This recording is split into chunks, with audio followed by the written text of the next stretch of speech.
This channel does not promote any violent, harmful, or illegal activities. All content provided by this channel is meant for an educational purpose only. এই মুহূর্তে ধুবুলিয়ায় নজর থাকবে। শুভেন্দু অধিকারী বক্তব্য রাখছেন। ভাতারে মিঠুন চক্রবর্তী এবং diamond হারবারের Sebashray camp, সেখানে অভিষেক বন্দ্যোপাধ্যায় বক্তব্য রাখছেন।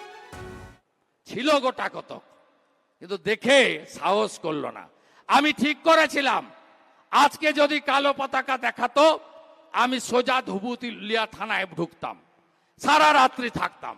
যেমন চন্দ্রকোনা রোডে পুরুলিয়া থেকে ফেরার সময় আমাকে আক্রমণ করে, যেখানে আক্রমণ করবে থানাগুলো প্রস্তুত থাকবেন, আমি সেই থানাতে রাত্রি যাপন করব। ছাড়ার কোনো সিন নেই, ছাড়ার কোনো সিন নেই। তাই আপনাদের বলবো, যদি গুজরাটের মতো শিল্প আর কর্মসংস্থান চান, উত্তরপ্রদেশের মতো সুরক্ষা সুশাসন চান, তাহলে ভারতীয় জনতা পার্টিকে আপনি আনুন।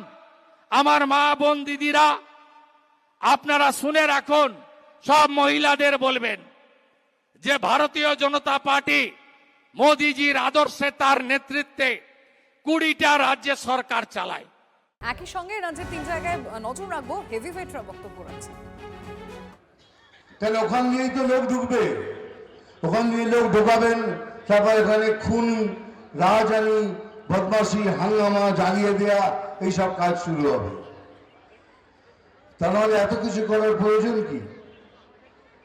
কিন্তু মনে রাখবেন, পশ্চিম বাংলাদেশের স্বপ্ন দেখছেন, কিন্তু আমার মতো লোক যতদিন বেঁচে থাকবে আর আমার গায়ে 1 ফোঁটা রক্ত থাকবে, ततदिन कोई माई का लाल इसको पश्चिम बांग्लादेश नहीं बना सकता। कोई माई का लाल ये कर नहीं सकता। हमारे মতো এতগুলো বাঙালি, এটা ভেবে দেখেছেন আমাদের কোনো জায়গা আছে থাকার?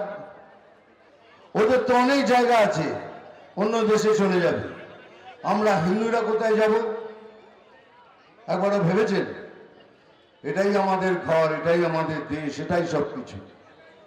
তাই আমি সবাইকে বলছি, সমস্ত বাঙালিকে বলছি, নন বাঙালিকে বলছি, সমস্ত হিন্দুকে বলছি, হিন্দুত্বকে বলছি, সনাতনিত্বকে বলছি, সবাই একসাথে নেচে এসে এইবারের ইলেকশন লড়বেন।